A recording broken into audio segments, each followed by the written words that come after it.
창세기 1장, 2장, 3장의 내용은 성경의 전체적인 그 내용에 있어서도 굉장히 중요한 그런 신학적인 의미를 가지고 있다고 하겠습니다.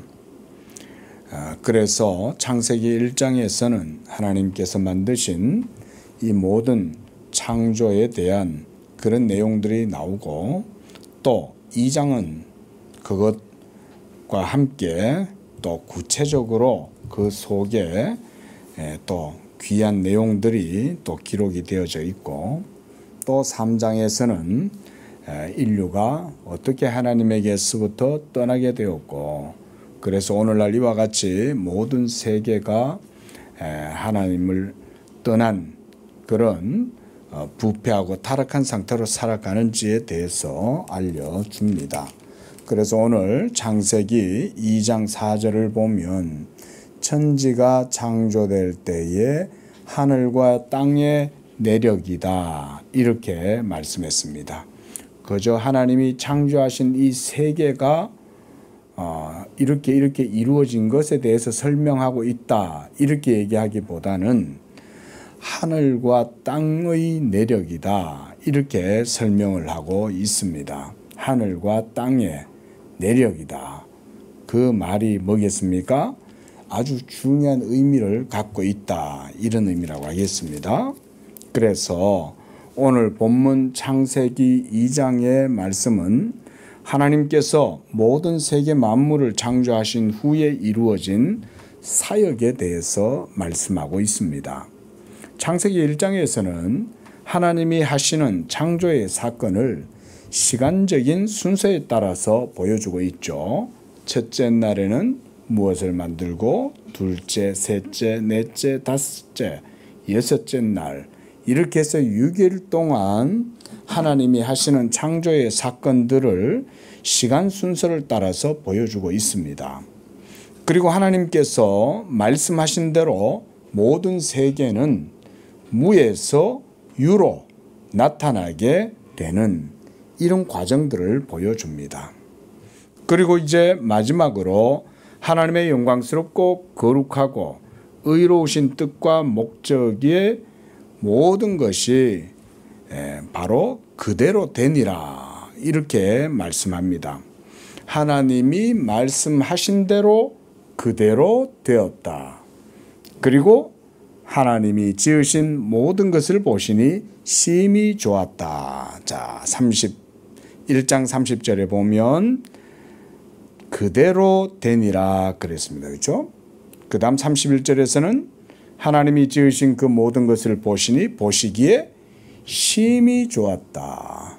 앞에서는 계속 하나님 보시기에 좋았다라고만 기록되어져 있었지만, 이제 마지막 사역이 딱 이루어졌을 때는 하나님이 very good, 매우 참으로 좋다, 이렇게 하나님께서 말씀하신 거예요.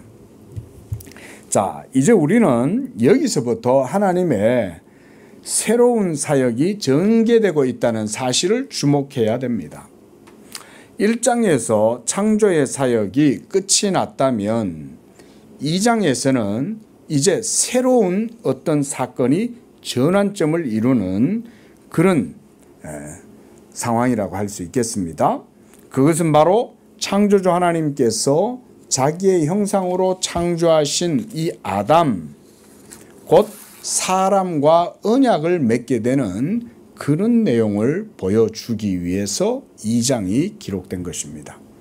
그래서 오늘 2장 4절에서는 창조가 다 이루어지고 난 다음에 하늘과 땅의 내력이다, 요게 저는 이제 2장의 내용을 기록하고 있는 동기라고 생각을 합니다. 하늘과 땅의 내력이에요. 그러니까 하늘의 일과 땅의 일이 이제 하나가 되어서 그 가운데에서 어떤 하나님이 하시는 일을 나타낸다, 그런 말이죠. 하나님께서 천지 만물을 창조하셨을 때에 그냥 모든 세계를 다 만드셨다 이러고 거기에서 끝이 나면 별 문제가 없을 거예요. 우리도 뭐 하나님이 모든 세계를 만드셨다고 하니 그저 하나님이 만드신 만물이 이제 완성이 됐구나 이러고 끝이 날 수 있겠지만 성경은 그것보다 더 깊은 차원으로 이제 우리를 이끌고 가고 있는 거죠. 그래서 하나님께서 모든 창조 사역을 완성하셨고, 그래서 2장 1절을 보시면 하늘과 땅과 그 가운데 있는 모든 충만한 것들이 다 이루어졌다, 이렇게 말씀을 하고 있어요. 왜 하나님께서는 다시금 2장에서 이렇게 어떤 특별한 일을 위해서 다시금 어떤 새로운 일을 하고 계시는 것일까요? 바로 여기서 우리는 깊은 신학적인 숙고를 해봐야 됩니다. 말씀드린 것처럼 그것은 곧 하나님과 사람 사이에 이루어지게 되는 언약의 사역이 거기에 새로운 전환점을 맞기 때문에 그렇습니다. 말하자면 이런 거예요. 모든 것들을 하나님이 완벽하게 다 만든 거예요. 그게 이제 2장 1절의 내용이에요. 2장 1절을 다시 한번 보십시오. 2장 1절은 뭐라고 해놨습니까? 천지와 만물이 다 이루어지니라 그랬어요. 요걸 원어적 의미로 보면요, 당연히 천지, 이것은 하늘, 샤마임과 땅, 에레츠, 이 모든 것들이 다 이루어졌는데, 이때 샤마임이라고 하는 이것은 말하자면 스카이 정도만 의미하는 게 아니라 하나님과 천사들이 있는 헤븐, 하늘나라까지도 다 포함된 그 하늘이라고 보시면 됩니다. 그래서 그 다음 보면 만물이 그랬죠. All things, 만물이라는 것 속에 그 모든 게 다 포함되어져 있어요. 그리고 여기에는 원어적 의미에서는 충만한 모든 집단, 이런 말이에요. 충만한 모든 집단, 군집, 이런 의미도 되겠습니다. 바로 이러한 천지와 만물, 하늘에 있는 것들과 땅에 있는 모든 충만한 것이 다 이루어진 거예요. 한마디로 퍼펙트한 거예요. 완전한 거예요. 그러니까 어느 것 하나에도 모자람이 없어요. 하나님 그분 자신의 신적 영광의 충만한 만큼이나 하나님이 모든 세계도 그와 같이 만들었다, 그 말인 거예요. 이거 범신론적으로 생각하면 안 됩니다. 그게 아니라 이런 거예요. 자, 우리가 아주 정교한 어떤 요즘 뭐 인조인간, 이제 요즘 이제 그런 시대가 됐죠. 드디어 공상과학 영화에서나 볼 법한 그런 AI, 인공지능을 가진 로봇을 사람의 모양으로 요즘은 만들고 있잖아요. 그래서 두고 보세요. 한 30년 후가 되면 여러분이 집에 이렇게 TV 보고 있으면 로봇가 실제로 이렇게 아마 요리를 해가 와가지고 주인님 드세요 하고 갖다 주는 진짜 인공지능 로봇이 이제는 상용화가 되고 실용화가 될 겁니다. 근데 인간이 자기를 닮은 로봇을 완벽하게 만들었다고 해서 그 로봇가 나는 아니죠. 그죠? 그렇죠? 그러니까 범신론적으로 이걸 이해를 하면 안 된다는 말이에요. 범신론이란 말은 이런 물체 하나 속에도 신이 들어있다, 이렇게 하면서 하나님의 존재와 모든 사물들을 혼돈해가지고 구별을 못하잖아요. 그러나 하나님이 창조하신 세계는 모든 것 영역 속에 하나님의 지혜와 영광과 능력이 그 속에서 다 드러나요. 그래서 하나님이 만드신 만물에 그의 신성이 분명히 보여진다 그랬죠. 신성이라고 그랬습니다. 그 신성이 보여진다는 말은 만물이 신이란 말이 아니에요. 만물이 신이란 의미가 아니라 하나님의 신적 지혜와 능력과 영광이 그런 만물 속에서도 볼 수 있을 정도로 뛰어나다, 그 말인 거예요. 그러니까 이렇게 하나님께서 만물을 충만하게 만드셨으면 하나님이 사실은 충만한 분이기 때문에 그렇게 만드신 거예요.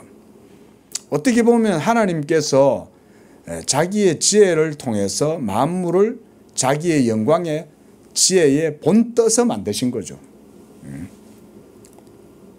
자, 그런데 바로 이런 만물이 다 이루어져 있는 충만한 바로 거기에 하나님이 뭔가 새 일을 시작했다. 여기에 우리가 이제 주목을 해야 된다는 거예요. 아니, 하나님 다 만들었으면 끝났죠. 우리가 이제 화가가 그림을 그려요. 어떤 화백이 이렇게 이제 뭐 멋진 산수화를 그렸다 칩시다. 그러고는 그림을 다 끝내면 이제 몇 년 몇월 며칠 날 아호도 탁 적어가면서 거기다 이제 낙관을 딱 찍죠. 그러면 그 그림이 완성이죠, 그죠? 그러다 하면 그 그림을 어떻게 합니까? 이제 갤러리에다가 이제 전시를 할 거 아닙니까? 그렇죠? 그러면 딱 전시를 해놓고는 그걸로는 끝이죠. 다만 이제 거기 가서 보는 관객들이 와가지고 그림을 감상하고 뭐 이러면서 그렇죠? 그거를 즐기고 누리고 이런 정도잖아요. 그런데 여러분, 하나님의 창조는 그것보다 훨씬 더 깊고 그것보다 훨씬 더 깊은 의미를 갖고 있습니다. 뭐냐면 하나님이 만드신 그 모든 만물 가운데 하나님이 무슨 그림 액자처럼 이렇게 캔버스에 걸어놓고 난 다음에 그걸 벽에다 걸어놓고 보시는 게 아니라 하나님이 직접 그 속에 함께 계시는 거예요. 이게 성경이 우리에게 보여주는 하나님의 창조예요. 그런데 하나님께서 자신이 만들어 놓으신 모든 만물 가운데에서 영광을 받으실 때 그 속에 들어가시는 방법이 뭐냐? 저는 그것이 바로 하나님과 아담 사이에 맺게 된 언약을 통해서 그 일을 하신다. 오늘 설교 말씀을 통해서 우리는 이런 부분들을 조금 살펴보려고 그럽니다. 자, 하나님의 창조의 사역이 끝이 났는데, 완성되었는데, 그래서 우리가 창세기 1장 31절 말씀처럼 여호와 하나님 보시기에 심히 좋았다라고 말씀하고 있는데 왜 그렇다면 이 언약이 따로 필요했을까? 그러니까 어떻게 보면 언약의 사역은 창조의 사역과 별도로 진행이 되고 있는 거죠. 하나님께서 1장에서는 모든 창조의 사역을 다 완성했잖아요. 그런데 2장에 와가지고는 별도의 새로운 사역을 하신다 이 말인 거예요. 그것은 뭐냐면요, 성격 자체가, 특징 자체가 전혀 다르기 때문에 그래요. 세상 만물을 창조하는 것은 그렇게 따지면은 물리적 세계를 창조하시는 거예요. 근데 언약의 사역은 영적인 사역인 거예요. 이것은 특히 하나님의 성전과 관련이 되어져 있어요. 하나님과의 영적 관계가 이루어지는 특별한 사역이 바로 이 언약의 사역입니다. 그리고 이 언약의 사역을 통해서 하나님은 어떤 특별한 일을 하시고자 하시는 거예요. 그것을 제가 조금 전에 미리 좀 말씀을 드렸어요. 그게 뭐냐면 하나님이 만유 가운데 거하시려 합니다. 하나님이 자신이 창조하신 세계 가운데 거하신다. 이것은 아주 특별한 의미를 가지는 겁니다. 맞죠? 여러분이 그림을 그려놓고 그 그림 속에 들어간다 생각 한번 해보세요. 예? 이거 뭐 무슨 희한한 말이네. 그 무슨 얘기가, 그런 얘기가 있냐. 여러분 혹시 이런 생각 드실 수 있을 겁니다. 왜냐하면 이런 내용을 거의 잘 못 들어요. 근데 여러분, 사실은 우리는 이미 성경에서 많이 들어봤어요. 뭐냐면 하나님께서 예수 그리스도를 통해서 구속을 완성하실 때 장차 온 세계는 그리스도 안에서 어떻게 돼요? 하나님이 그리스도 안에서 만유가 되시고 만유 가운데 만유를 통일하시고 또한 하나님이 만유의 주가 되려 하사 그 가운데 계시려 합니다. 벌써 우리는 예수 그리스도의 복음을 통해서 그런 내용을 사실은 익히 들었어요. 그런데 예수 그리스도를 통해서 이루어진 그 일이 원래는 누구를 통해서 이루어져야 되냐면 누구겠어요? 예, 첫사람 아담과 함께 언약을 맺음으로써 하나님이 그 일을 하시려고 했던 거예요. 그렇게 함으로써 하나님이 창조하신 모든 세계가 하나님과 따로 이렇게 무슨 이실론, 영국의 데이즘처럼 이실론적으로 이렇게 있는 게 아니에요. 하나님은 저 하늘에서 선녀들이 가져다 주는 차나 마시고 복숭아 하나 따먹으면서 그렇게 해서 신선 노름이나 하고 있고, 도안학원에서 복숭아 따먹고 신선하고 앉아서 장기 두시는 게 아니에요. 바둑 두고 계시는 게 아니에요. 하나님은 친히 그의 신적 충만한 영광 가운데 능력으로 온 세계 가운데 그의 생명이 충만하도록 하심으로써 만물 가운데 이 생명과 영광의 빛이 가득하고, 그래서 인류가 아담을 통해서 이 하나님의 영적 생명을 누리고 살도록 하는 것, 이게 하나님께서 아담을 통해서 이루고자 하셨던 첫 언약의 경륜이에요. 오늘 창세기 2장이 사실은 그걸 보여주는데, 그게 바로 오늘 4절에서 말한 천지의 내력이다, 그 얘기예요. 내력이다. 하나님이 왜 세계를 만드셨냐, 그 내력을 설명하는 거예요. 그래서 우리가 이 언약사 주제를 통해서 창조 이후에 하나님과 사람 사이에 맺어진 이 언약, 그래서 이것을 무슨 언약이라 그랬습니까? 하나님과 사람 사이에 맺어진 이 언약, 이걸 우리가 첫 언약이다 그랬어요. 그죠? 퍼스트 카바넌트, 첫 언약. 하나님과 인류 사이에 맺어진 첫 언약. 그리고 이 첫 언약의 깊은 의미를 보여주는 것이 저는 바로 2절과 3절이라고 생각을 합니다. 그 2절과 3절 무슨 내용이 나옵니까? 거기에 한번 보십시오. 자, 우리 한번 읽어보겠습니다. 시작. 하나님이 그가 하시던 일을 일곱째 날에 마치시니 그가 하시던 모든 일을 그치고 일곱째 날에 안식하시니라. 하나님이 그 일곱째 날을 복되게 하사 거룩하게 하셨으니 이는 하나님이 그 창조하시며 만드시던 모든 일을 마치시고 그날에 안식하셨습니다. 이 안식은 하나님의 쉼이에요. 쉼. 하나님이 하시던 모든 일을 6일 동안 하시고 마치신 다음에 안식하셨는데, 우리가 그래서 이것을 사바스라고 하는데, 그 어원이 쉬다, 또 하던 일을 마치다, 노력을 중단하다, 이런 의미가 있습니다. 한마디로 일이 다 끝난 거예요.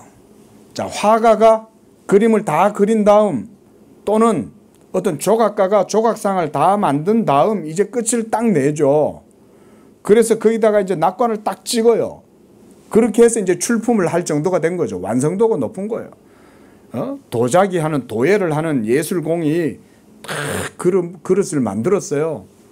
그러면 그걸 딱 보면서 이야, 자기가 만들었던 그 아름다운 그런 도자기가 완성이 된 거죠. 그걸 보면서 만족해 하는 거죠. 야, 좋다. 쉼이 좋다. 여러분 딱 그렇게 생각하시면 돼요. 근데 더 놀라운 건 하나님이 만드신 세계가 다 이루어졌는데 하나님이 쉬시는 거예요. 여러분, 이 하나님이 쉰다는 말의 의미가, 그래서 사베스란 말은 일을 그치고 중단한다 이 말인 거예요. 마침표를 찍었다 이 말인 거예요. 더 이상 어떤 것들이 거기에 더해질 필요가 없을 정도로 완벽한 거예요. 자, 이 완벽한 것, 뭐 때문에 하나님이 이렇게 하셨을까요? 바로 우리가 거기에서 충만한 삶을 살아갈 수 있는 터전을 만들어 놓은 거예요. 그래서 우리가 지난주에 하나님은 대대에 우리의 거처가 되셨나이다 그랬죠. 하나님이 인간들의 삶과 모든 생명의 그런 현장을, 필드를 만들어 놓으신 거예요. 우리는 이제 그 위에서 완벽한 삶을 살 수 있어요. 때로는 예술로도 그것이 승화되고, 또는 학문으로 승화되고, 문화로도 나오고, 종교로도 나오고, 다양한 형태로 이 하나님의 충만하심이 맨카인드, 인류의 삶을 통해서 모두 다 드러나도록 하시는 거예요. 이게 하나님의 창조입니다. 그리고 인류는 그 터전 위에서 하나님의 충만하심을 따라서 충만한 삶을 살아가도록 창조하셨던 거예요. 이게 바로 창세기에 나오는 내용입니다. 우리는 이 장을 이렇게까지 봐야 됩니다. 그리고 이 첫 언약을 통해서 하나님께서 이제 하시는데, 그 다음에 나오는 게, 하나님이 쉬신 다음에 나오는 게 뭐냐면, 이제 하나님이 창조하신 사람을 에덴 동산으로 이끌어 들어가시는 거예요. 그러니까 하나님의 쉼과 또 이 하나님의 쉼 안으로 사람을 이끌어 들어가시는 거예요. 이렇게 우리가 이제 순서를 이렇게 봐야 됩니다.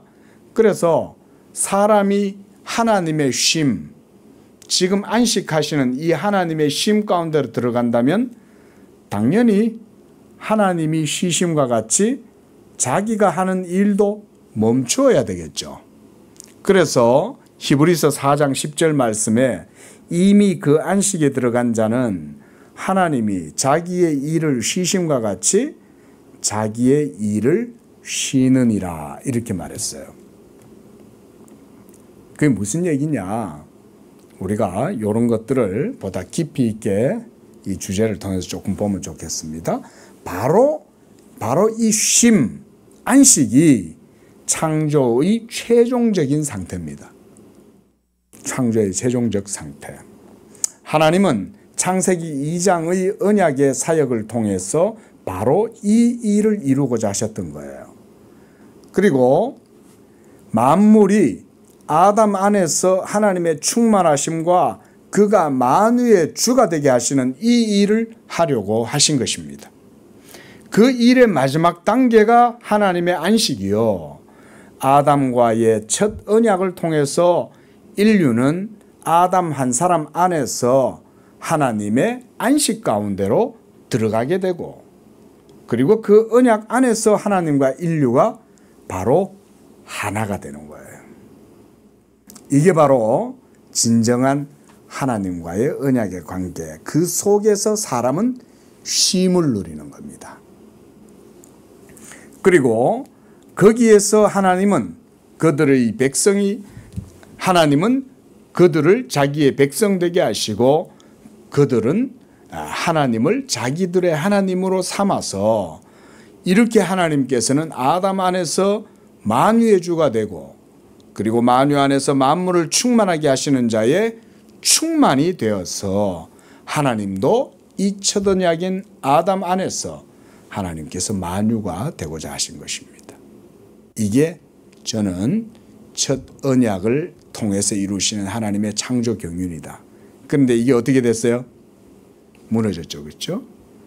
그러나 이 최종적 상태가 첫사람 아담의 순종을 통해서 체결되게 되면 인류는 하나님의 창조의 순리와 섭리에 따라 6일 동안 하나님의 계명의 법을 따라 살아가요. 자, 그래서 우리가 하나님의 명령은 바로 우리의 삶과 생명이 된다 그랬습니다. 그렇죠? 하나님의 계명이, 명령이, 그의 말씀이 우리에게 있어서는 삶이에요. 그렇게 되도록 하신 거예요. 그래서 인류가 그 가운데에서 삶을 살아가도록 하신 거예요. 그리고 제7일째 되는 날에는 하나님 안에서 쉼을 통해서 하던 모든 일을 멈추고 안식일을 거룩하게 지키는 것, 이것이 하나님의 창조의 섭리요, 순리였던 거예요. 그래서 오늘날 이제 아담의 깨어진 언약이 예수님으로 말미암아 회복이 됐죠. 그래서 우리는 이제 회복된 그 질서 가운데에서 영적 삶을 사는 거예요. 그러면 우리는 이제 어떻게 해야 될까요? 이 쉼, 하나님의 거룩한 안식이 우리의 믿음의 삶 속에 이루어지기 위해서 힘써야 되겠죠. 그래서 회복된 창조의 세계 속에서 다시 이 창조의 질서를 우리는 세우는 거예요. 그건 우리가 구약의 사베스데이가 아니라 롤드스데이, 그 안에서 이 하나님과의 회복된 안식일을 누리는 겁니다. 이게 웨스트민스터 신앙 고백서에서 말하는 안식일 정신이에요. 그래서 우리 기독교의 안식일은 언제입니까? 그러면 기독교의 안식일은 롤드스 데이, 바로 주일을 우리가 안식일이라고 부르는 거예요. 그리고 이날 우리는 아담으로 말미암아 깨어진 그 사베스 데이가 예수 그리스도로 말미암아 다시 회복된 그 새 창조의 질서를 여기에서 우리가 이제 누리면서 살아가는 겁니다. 그래서 우리가 주일을 지킨다, 이렇게 말을 하는 거예요. 지킨다. 그리고 우리가 이걸 지킬 때도 율법적 의미에서 지키는 게 아니라 예수 믿음 안에서 지키는 거예요. 여기 중요하죠, 그렇죠? 그래서 하나님이 자기의 일을 쉬신 것처럼 이제 예수 그리스도 안에서 우리도 같이 쉬는 거예요. 그게 어떤 날? 주일이다. 토요일이 아니라 주일이다. 저는 이런 웨스트민스터 신앙 고백서에 바로 주일이 기독교의 안식일이다라는 표현을 그래서 저는 신학적으로도 받아들여요. 그래서 우리가 부족하고 참 육적인 삶을 따라 살기를 좋아하지만 주일은 그래서 우리가 예수 믿는 믿음으로 성령 안에서 하나님 안에서 이 영적 안식을 누리기 위해서 힘쓰는 것, 여러분 이걸 하나님이 기뻐하십니다. 그리고 제가 강조하고 싶은 것은 주일날 안식일을 그리스도 안에서 믿음으로 지키고 살아가는 사람들은 하나님께서 반드시 복을 줍니다. 여러분 그거 아셔야 돼요. 이게 복음의 약속이에요. 그래서 우리 성도들이 믿지 않는 자들, 예수 안 믿는 사람들은 일요일 시간도 아깝잖아요. 그렇죠? 일요일 하루도 나가서 열심히 일하면 그거 뭔가 수익이 더 늘어날 것처럼 생각하잖아요. 제가 어려서 교회를 다녀서 우리는 주일날 아침 되면 할머니는 앉아가지고는 한복 입으시고 머리를 그냥 챔빗으로 싹 물 갖다 뜯어놓고는 하고 기름 싹 바르시고 이래가지고 뒤에 비녀 끼우시고 그렇게 해서 한복 입으시고 이렇게 교회 갈 준비하셔요. 온 집에 어른들은 전부 다 이제 교회 갈 준비하고 아버지도 양복 입고 이러고는 다 교회를 나갑니다. 그러면 집 앞에 딱 나오면 바로 이웃집에 있는 아저씨는 경기에다가 약통 싣고 제가 아직도 눈에 서려요. 그때 양볕이 확 비칠 때 10시쯤 되면 이제 온통 막 대학빛이 비시죠. 근데 이분들은 그때 다시 작업하러 들러 나가요. 자, 나중에 누가 더 잘 살까요? 자, 여러분 제가 그런 걸 보면서 느낀 게 있어요. 하나님의 창조의 질서를 따라 살면 하나님이 복을 주시는구나. 여러분, 우리가 아무리 열심히 노력하고 우리가 아무리 수고를 해도 그게 중요하긴 하지만 하나님이 복을 안 주면 안 됩니다. 그걸 아셔야 돼요. 절대 변수는 하나님의 복이에요. 우리는 수고하고 노력하고 질서와 순리를 따라 살지만 그걸로는 안 돼요. 그 위에 하나님이 복을 주셔야 돼요. 그 복이 뭐냐면 안식의 복이에요. 그래서 오늘 다시 한번 3절을 보십시오. 3절에 뭐라 그랬어요? 하나님이 그 일곱째 날을 복되게 하사 그랬어요. 그래서 거룩하게 하신 거예요. 이 일곱째 날이 굉장히 중요한 날인 거예요. 제가 앞서 잠깐 말씀드렸습니다. 왜 하나님의 쉼의 날, 이 일곱째 날이 중요합니까? 모든 만물 가운데 하나님이 그 가운데 계시면서 그들과 함께 하시기 때문에 그 날이 거룩한 날이 되는 거예요. 여러분 이 생각 한번 해보세요. 하나님이 자기가 만드신 모든 세계 가운데 거주하셔요.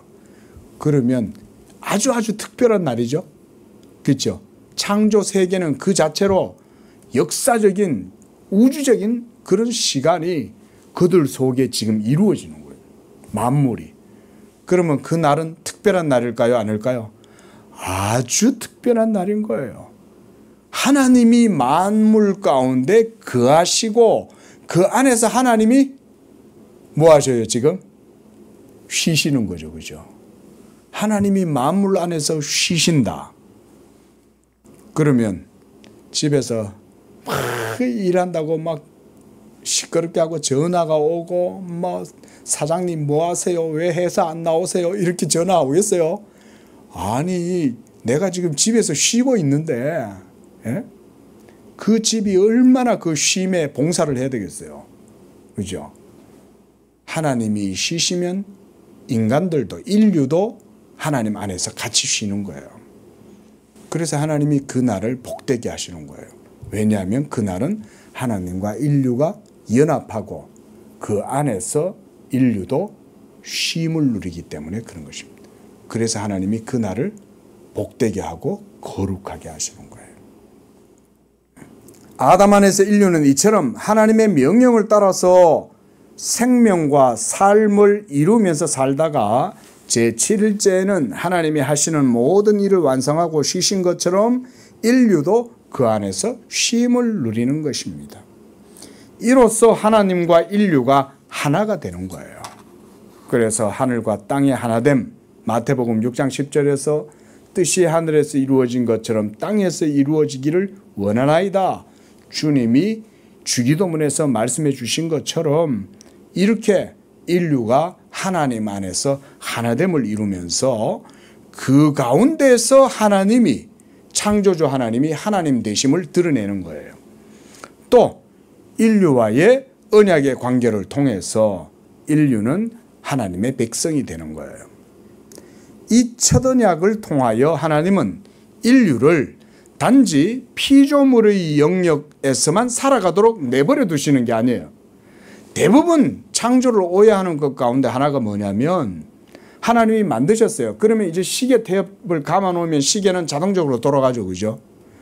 그렇게 창조를 이해하면 안 돼요. 그게 대표적으로 이신론이라고 하는 잘못된 철학적 개념이에요.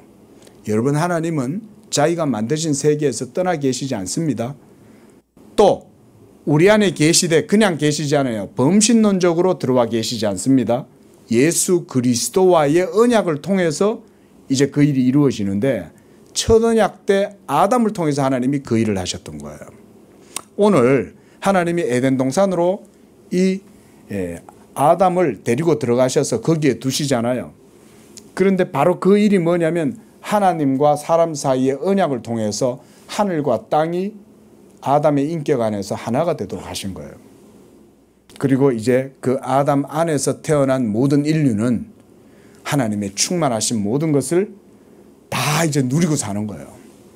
그러면서 창조의 순리를 따라 사는 겁니다.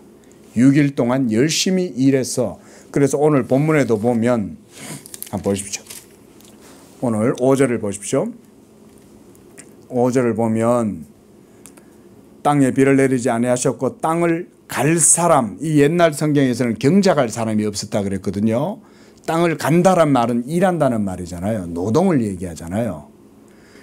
경작할 사람이 아직은 없었던 거예요. 그러니까 사람들은 이제 만들어진 뭘 하냐면 경작하는 거예요. 그래서 15절 말씀을 보세요. 15절 말씀에 보면 하나님이 사람을 이끌어 에덴 동산에 두고 그것을 어떻게 했어요? 경작하고 또 지키게 한 거예요. 이게 일이죠. 노동이죠. 이 일을 함으로써 경작하고 지키다가 이제 6일째 되면 쉬는 거예요. 쉴 때 이 쉼 가운데 하나님도 같이 계시죠. 그러면 우리 인간의 영혼은 하나님 안에서 쉼을 누리는 거예요. 그냥 물론 육체적으로도 쉼을 쉬어야죠. 근데 단순히 육체적 쉼이 아닙니다. 이 날은. 왜냐하면 하나님이 그 쉬시는 날을 거룩하고 복되게 하셨기 때문에 인류가 아담 안에서 6일 동안 열심히 일하고 쉼을 쉴 때 하나님의 거룩한 이 언약의 복을 누리는 거예요. 그렇게 되면 다시금 또 영적 에너지가 충전되겠죠. 그리고 또 인류는 하나님의 말씀의 계명을 따라 열심히 삶을 살아가는 거예요. 그래서 그 계명이 인류의 모든 전인적 삶을 통해서 모든 영역에서 하나님의 계명이 리얼라이제이션, 실현되도록 하나님이 이렇게 역사하시는 거예요. 그래서 원래 인류는 하나님의 계명을 떠나서 살 수 없어요. 원래 본질적으로 살아가는 존재들이 아니에요. 본래 하나님의 언약의 법을 따라 살아야 되는 게 인간이에요. 근데 이렇게 무너져버린 하나님과의 관계가 예수 그리스도를 통하여 다시금 새롭게 설정된 거예요. 그 질서를 하나님이 다시금 세우신 거예요. 오더라는 말은 그런 말입니다, 여러분. 질서와 순리, 질서 순서를 따라서 하나님의 새 창조의 질서가 그리스도를 통해서 새롭게 이루어진 겁니다. 그게 오더예요. 그리고 바로 이런 것이 성도의 쉼이 그 속에서 이루어집니다. 그래서 단순히 그들을 피조물의 영역에 머물러서 살도록 피지컬한 존재로만 놔두지 않았다는 거예요. 이제 그들을 이끌어 올려서 하나님께서 어떻게 하냐면 그들의 영적 상태를 고양시키는 거예요. 근데 고양한다, 엘리베이터, 무슨 엘리베이션, 그런 어떤 인간 존재를 신화시킨다는 말이 아닙니다. 이것도 잘 들어야 돼요. 그 말이 아니라 언약을 통해서 하나님과 연합됨으로써 하나님의 은총의 영역으로 올라가는 거예요. 단지 육적 상태로 머물러만 있지 않아요. 자, 가축, 예를 들어서 우리가 가축이라 한번 생각해 봅시다. 가축들은 이런 영적 쉼을 누릴까요? 가축들은 그런 게 없어요. 고양됨이 없어요. 가축들은 그저 본성을 따라서 살 뿐이에요. 배고프면 먹고 그냥 그러고 자기들의 생리를 따라서 살아갈 뿐입니다. 다만 아담의 언약을 통해서 만물도 같이 은총을 누리는 거예요. 그런데 사람은 그렇지 않아요. 사람은 단지 먹는 것과 입고 살아가는 문제만으로 사람이 아니에요. 사람은 하나님의 형상이기 때문에 그들의 의식이 고양이 되어서 하나님과 연합된 상태로 나아가야 돼요. 그리고 그 안에서 하나님이 쉬심같이 그들도 쉼을 누리면서 하나님의 생명을 누리고 살아야 돼요. 그런데 이것을 어떻게 누리냐? 바로 언약의 방식 안에서 그걸 누리는 거예요. 이게 첫 언약에 있어서 아주 중요한 내용이에요. 그러니까 인류가 하나님과 연합한다는 것은 단지 신화된다는 말 아니죠. 이것은 불법한 일이에요. 우리는 피조물이기 때문에 창조주 하나님과 같이 될 수 없어요. 그분과 가까이 갈 수도 없어요. 그러나 하나님이 우리로 하여금 자기의 생명과 의를 누리고 살아가도록 하셨을 때 그 언약의 방식을 통해서 따라하겠습니다. 언약의 방식을 통하여 하나님의 생명을 누리게 하셨다. 이게 합법적인 방법입니다. 그래서 하나님이 자기의 계명의 말씀을 인류 가운데 세우시는 거예요. 이게 필연적이에요. 그래서 이거는 창조주 하나님과 피조물인 인간 사이에 있어서 그 관계를 규정하고 구별하는 데 있어서 필연적인 방식이 바로 하나님의 계명을 세우는 겁니다. 자, 이 하나님의 계명을 세우는 사건이 오늘 우리가 읽었던 이 본문 말씀에서 바로 무슨 사건입니까? 이 하나님의 계명을 세우는 사건이 바로 에덴 동산 중앙에 있는 선악을 알게 하는 나무의 열매는 먹지 말라라고 하는 하나님이 금령 하나만 딱 두시는 거예요. 이 계명의 말씀을 세우고 아담이 거기에 순종할 때 이걸 통해서 인류는 아담 안에서 하나님의 그 충만한 모든 영적 생명을 합법적으로 언약을 통해서 누리는 거예요. 한 번 더 따라하겠습니다. 하나님의 생명을 합법적으로 언약을 통하여 어떻게 한다? 누린다.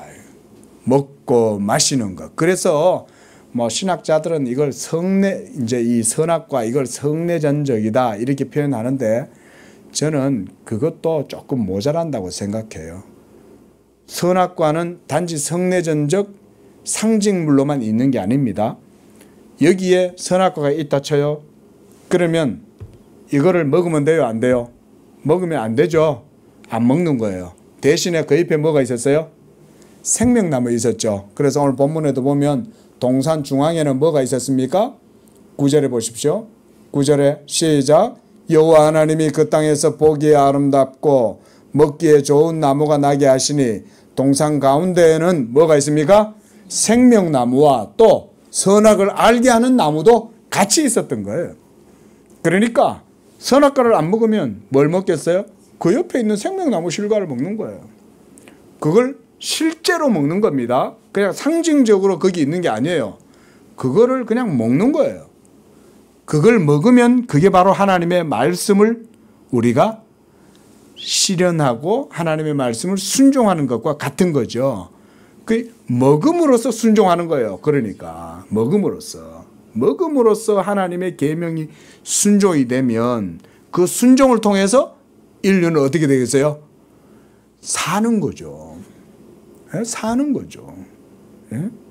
자, 우리가 성찬을 할 때도 그래서 예수님이 저는 그런 맥락에서 성찬식을 제정하셨다고 생각을 해요. 찌빙글리는 성찬식에 사용되는 떡과 포도주가 단지 상징적인 표징일 뿐이다 이렇게 이해하지만 칼빈은 그걸 보다 더 깊이 있게 언약론적으로 보다 실제적으로 봤어요. 그래서 칼빈은 떡과 포도주는 당연히 그 자체로 물성을 가진 떡과 포도주다. 그래서 상징적 의미가 있긴 하다.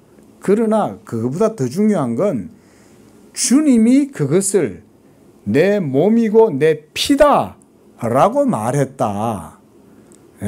그래서 우리가 그것을 행할 때 예수님이 하신 그 말씀을 따라서 복음으로 이것을 행하면 그것을 떡과 포도주를 먹고 마실 때에 하나님의 성령이 역사하셔서 먹고 마시는 우리 가운데 그것이 생명이 되고 그것이 바로 우리에게 있어서는 구원의 효력을 준다.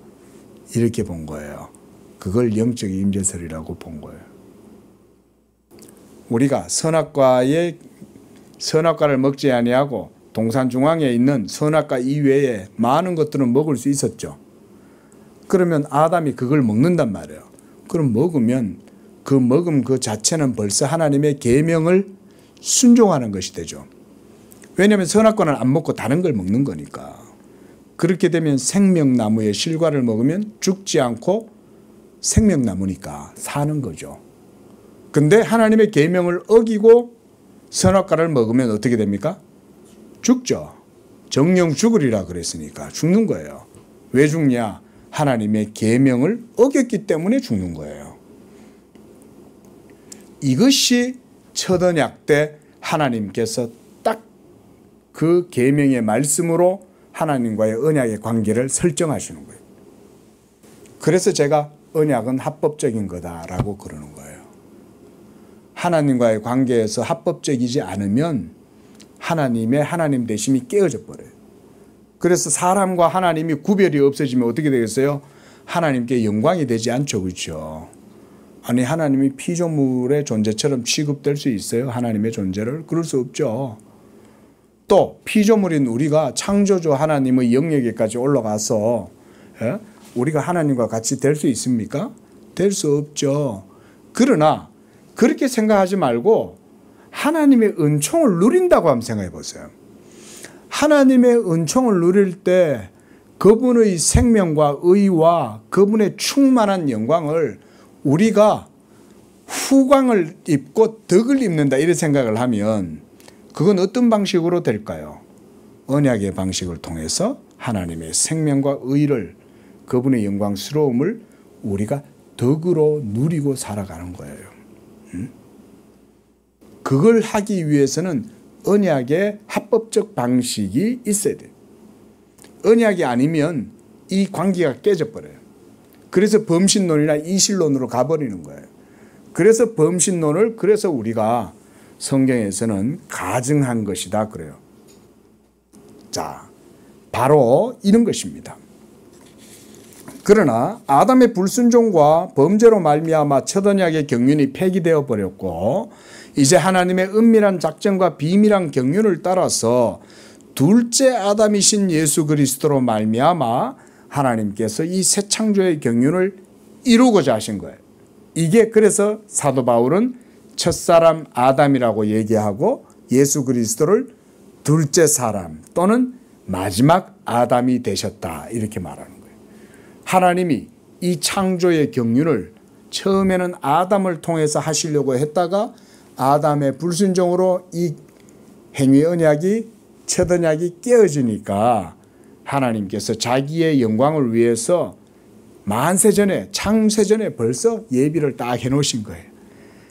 그게 창세전의 그리스도 안에서 하나님께서 여러분을 택하신 목적이에요. 이렇게 해서 성경은 예수 그리스도를 그래서 새 언약의 중보자다 이렇게 말해요. 새 언약의 중보자다. 그러면 아담은 중보자라는 개념보다 하나님과 사람 사이에 온 인류를 대표하는 대표였죠. 아담은.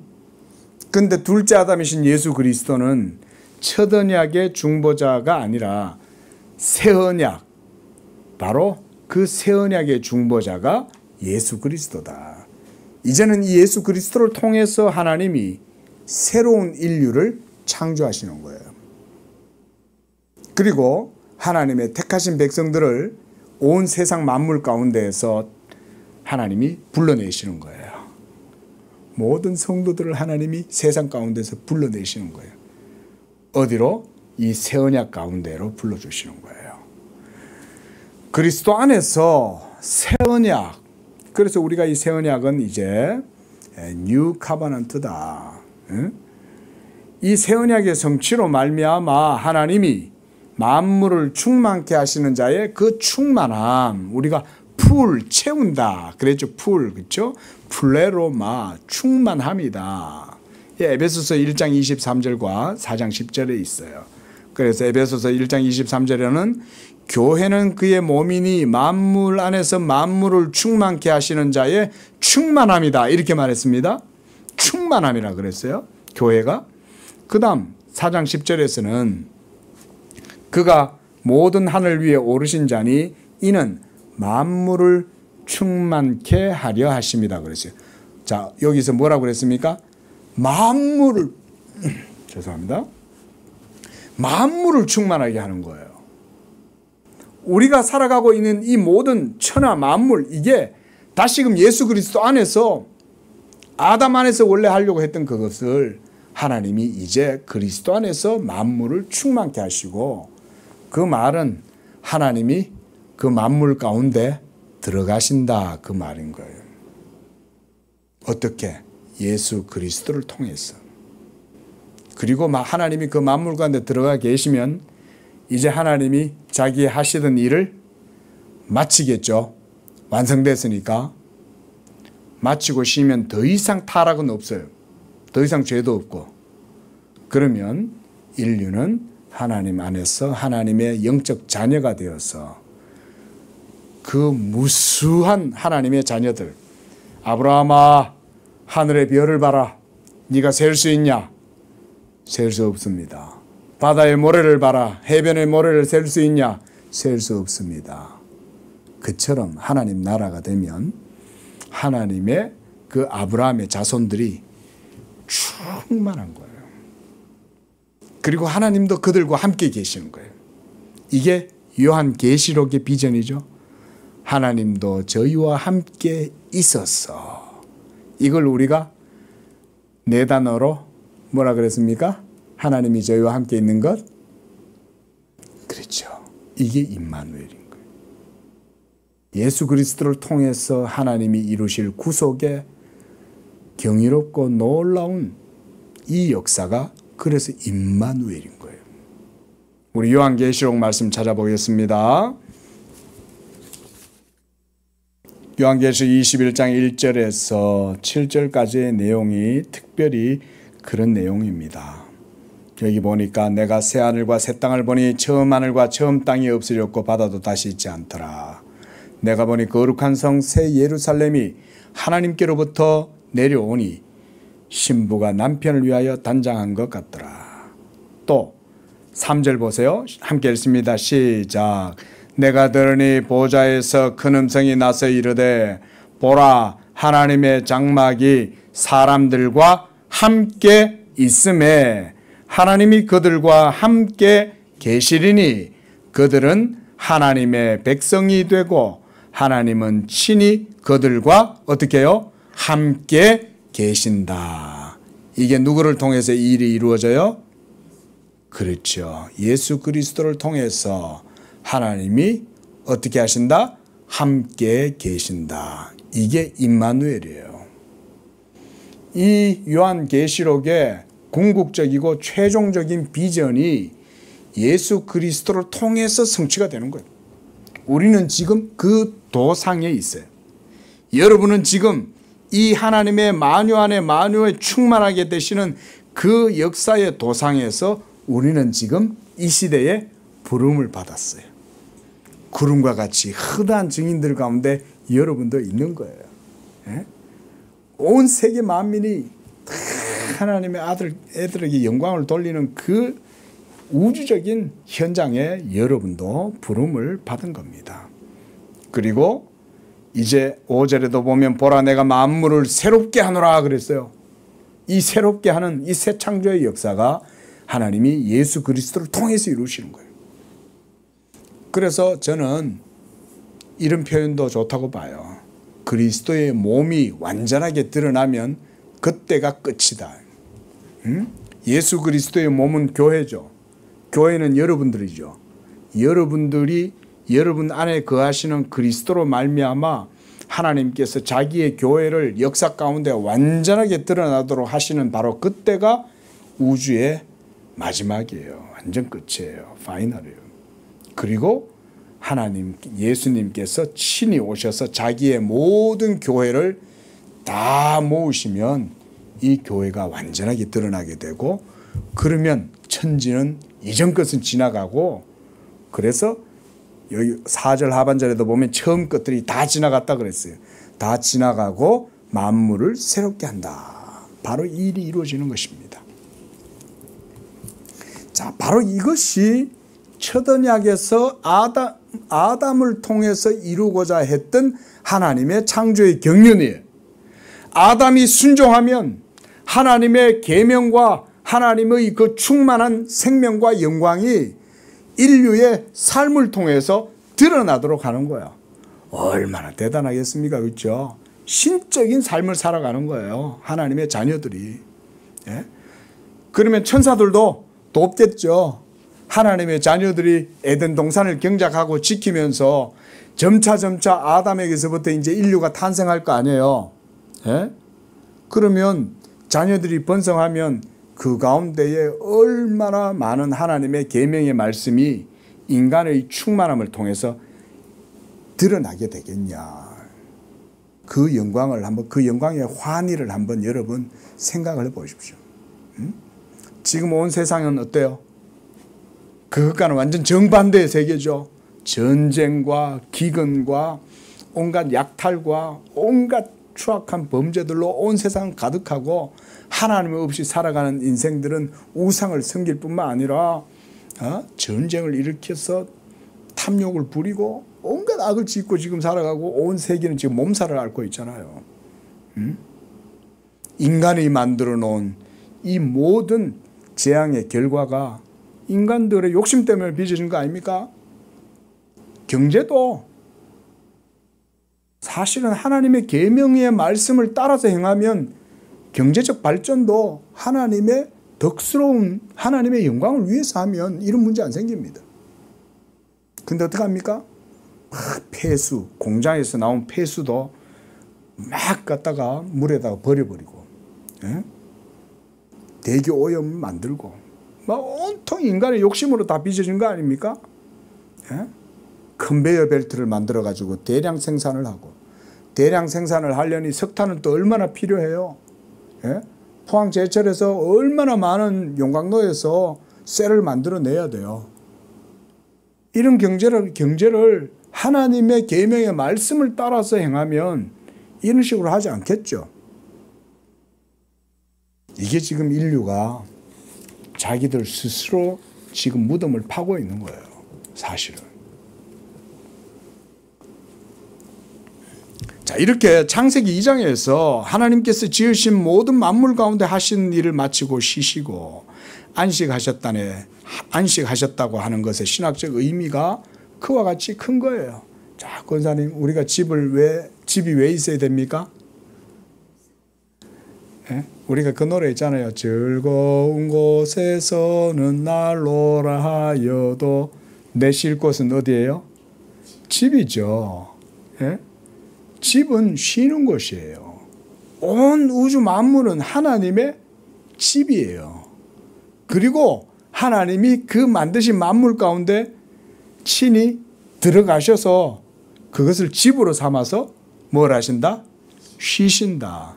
그 쉬실 때 인류도 같이 하나님 안에서 쉼을 누리는 거죠. 그렇게 함으로써 하나님이 만유의 주가 되고 만유 안에 거하려 하시는 것이요. 이것이 하나님의 안식입니다. 이 안식을 하나님께서 이제 아담과 맺은 첫 언약을 통해 이루고자 했던 거예요. 자, 이렇게 모든 천하 만물을 창조하신 후에 안식하실 때 하나님께서 완성하고자 하신 것이 바로 첫 언약의 경륜이었다. 첫 언약의 경륜. 예. 그러니까 엄밀히 말해서 창조는 비유하자면 뭐냐? 저는 이렇게 한번 생각을 해봤어요. 창조는 컴퓨터의 하드웨어다. 이 모든 세계, 물리적 세계는 그 자체로 하드웨어로 구성된 완전체인 거예요. 근데 우리가 컴퓨터가 조립을 다 했습니다. 그럼 그 자체로 그 컴퓨터가 기능을 할 수 있습니까? 지사님 어때요? 그 자체로 안 되죠. 그죠? 하드웨어로 우리가 용산 가가지고 부품을 다 사와가지고 내가 원하는 컴퓨터를 다 조립했다고 해서 그걸로 끝이 아니잖아요. 이제 어떻게 해야 됩니까? 거기에는 이제 명령의 형식이 컴퓨터에게 주어져야 되겠죠. 컴퓨터가 가지고 있는 명령의 형식이 뭡니까? 바로 소프트웨어잖아요. 소프트웨어는 명령하는 거잖아요. 그죠? 그래서 엔터키를 탁 치면 얘가 프로그램의 명령을 실행하잖아요. 그래서 컴퓨터 언어를 명령어라고 그러죠. 명령어다. 그러면 이 프로그램이 명령 형식으로 하드웨어 가운데에서 이진법을 통해 가지고 막 작동하면 프로그램이 알고리즘을 따라서 막 작동해서 그 프로그램이 이제 자기의 역할을 하는 거죠. 자, 그러면 말하자면 지금 이런 말인 거예요. 하드웨어는 피지컬한 물리적 구조와 형식이라고 하면 그 하드웨어의 생명이나 또 그 작동할 수 있는 에너지나 이런 것들은 정신, 빛 또는 언어, 지식 이런 영혼의 영역이라고 할 수 있는데 이것을 저는 그래서 소프트웨어다. 우리가 윈도우나 또는 ISO라든가 뭐 이런 애플의 그런 이제 소프트웨어라고 할 수 있겠죠. OS 프로그램. 그래서 하나님이 만드시고 완성하신 모든 세계는 그 자체로 완벽한 컴퓨터 완제품인 거예요. 하지만 이제 이걸 사용을 하려면 집에 와서 코드를 띄우고 전원 버튼을 딱 눌러야 됩니다. 그렇죠? 그러면 전기가 그 컴퓨터 안으로 쑥 들어갈 거 아니에요. 그죠? 그러면 전기 장치가 딱 작동을 하면 그때 작동하는 게 뭐냐면 이제 프로그래밍 언어가 작동하는 거죠. 그래서 컴퓨터가 프로그램의 명령을 따라서 막 작동하기 시작하는 거예요. 예? 전기 에너지, 입력된 명령어 이런 것들을 우리가 하나님의 명령법 또 그 계명의 말씀에 부여되는 것에 비유를 해보면 그러면 말씀의 명령, 그 계명이 이 창조 세계의 생명이 되고 빛이 되고 그것을 따라서 삶을 살아갈 때 만물은 이제 그 자체의 순기능을 하는 거예요. 컴퓨터가 자기 목적을 행하듯이 모든 세계도 하나님의 계명의 말씀을 따라서 행하는 거예요. 그리고 하나님께서 자신이 창조하신 천하 만물이라는 이 하드웨어에 자기의 생명과 빛을 부여함으로써 인류로 하여금 하나님의 그 생명과 빛을 인류가 누리도록 이렇게 삶을 살아가도록 하신 것. 이게 바로 하나님과 연합하고 인류의 충만한 삶 속에서 하나님께서는 그들의 하나님이 되시고 그들은 하나님과 함께 있어서 그 하나님을 자기들의 기업으로 삼고 만유 안에서 충만함으로써 만유가 되시는 이 일이 하나님과 합법적인 무슨 관계? 언약의 관계 가운데에서 이루어지도록 하신 거예요. 제가 지금 첫 언약 계속 그 얘기하고 있습니다. 그렇죠? 아담과 맺은 첫 언약은 바로 이런 거예요. 하나님이 아담을 창조하시고 아담 안에서 나는 모든 인류를 하나님의 계명의 말씀의 법칙을 통해서 그들로 하여금 하나님의 생명의 충만함이 그들의 모든 생애 가운데 역사 가운데 나타나도록 하신 거예요. 원래 인류는 그렇게 살아야 됐어요. 이제 예수 그리스도를 통해서 하나님이 그 일을 지금 하고 계시는 거예요. 이제는 그게 바로 새 언약이죠. 이제 이것에 대해서는 다음 주에 볼 거예요. 다음 시간에. 예. 자, 조금 말씀을 정리해 보겠습니다. 하나님의 창조의 경륜은 첫사람 아담과 맺으신 언약을 통해서 이런 하나님의 뜻이 온 세계 가운데 이루어지도록 하신 거예요.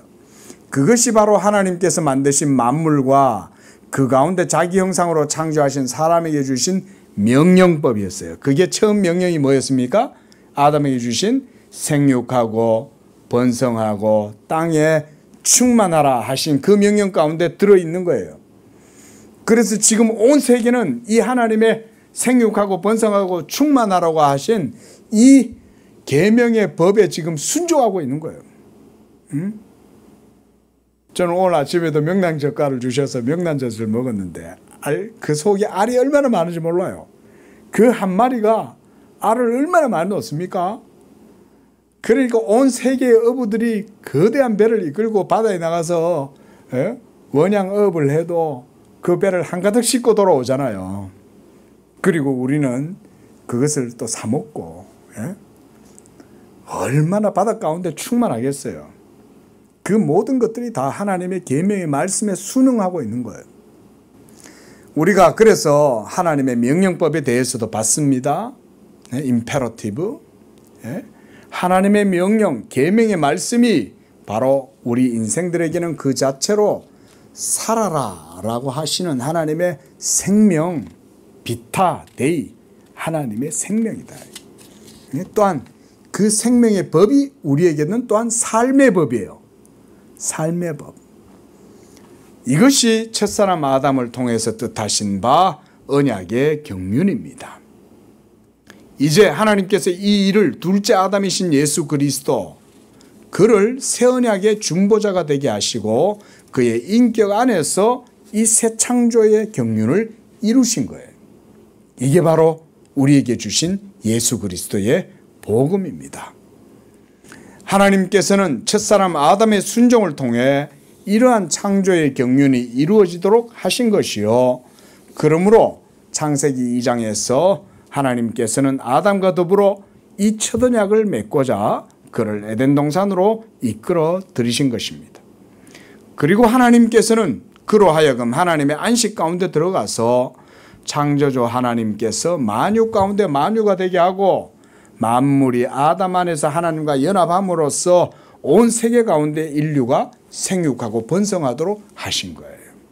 이로써 온 세계는 하나님의 생명과 의가 가득한 그런 충만한 삶을 드러나게 하고 하나님의 생명과 의가 피조 세계 전체에 가득하게 함으로써 바로 우리가 아까 읽었던 요한계시록 21장 그 내용처럼 하나님의 그 함께 하심, 하나님은 저희의 하나님이 되고 저희는 하나님의 백성이 되어 함께 하신다라고 하는 이 영원한 하나님과의 언약이 그와 같이 이제 완성이 되게 하시는 거예요. 이게 창조의 경륜이다. 한번 따라하겠습니다. 창조의 경륜. 이겁니다. 하나님이 아담을 통해서 인류를 통해서 이걸 하시려고 하셨던 거예요. 그런데 이제 성육신하신 영원한 말씀 새 언약의 중보자 예수 그리스도를 통해서 이게 이루어지도록 하시고 이제 이것은 이미 이루어졌습니다. 2000년 전에 하나님의 아들이 오셔서 자기의 몸으로서 이 일을 행하셨고 이제 성령으로 자기의 교회를 이 땅 가운데 세우셨어요. 그리고 이 복음이 온 세계 가운데 지금 막 하나님의 자기 열심을 통해서 이루어지고 있어요. 지금 하나님은 그 일을 하고 계시는 겁니다. 지금도 하나님은 쉬지 아니하시고 자기의 일을 하고 계시는 거예요. 계속. 자, 이 일에 한거하거나 이 일을 거역하거나 거스르면 어떻게 될까요? 되겠어요? 하나님의 하시는 일을 거스르면 큰일 나요. 하나님이 자기 이름과 영광의 열심을 가지고 하는데 누가 하나님이 하시는 명예로운 일을 그 앞에서 거역하겠냐 이 말인 거예요. 그럼 하나님이 그냥 안 놔둬요. 하나님이 완전히 멸망시켜버려요. 왜냐하면 예수 그리스도는 하나님의 모든 이름 위에 뛰어난 이름이 되게 하시는 거잖아요. 하나님이 예수를 높이시는 거잖아요. 근데 그 예수를 높이지 않고 하나님의 몸인 교회를 박해하고 핍박한다? 하나님이 그냥 안 놔두는 거예요. 완전 초토화시켜버리는 거예요. 저 중국 지금 하나님 앞에 회개해야 돼요. 예? 하나님이 그냥 안 놔둬요. 저 러시아도 하나님 앞에 돌아와야 됩니다. 안 돌아오고 막 헛되게 하나님을 섬기고 있으니까 보세요. 푸틴이 전쟁하는데 동방종교의 주교들이 가가지고 축복기도 해주잖아요. 그게 그리스도의 뜻이겠어요? 자, 이렇게 성육신하신 예수 그리스도 새 언약의 중보가 되신 예수 그리스도 안에서 하나님은 새 창조의 경륜을 이루고 계십니다. 우리가 이제 요 새 창조의 경륜 새 언약에 대해서는 이제 다음 시간에 보고자 합니다. 자, 오늘 여기까지 하겠습니다. 기도하겠습니다.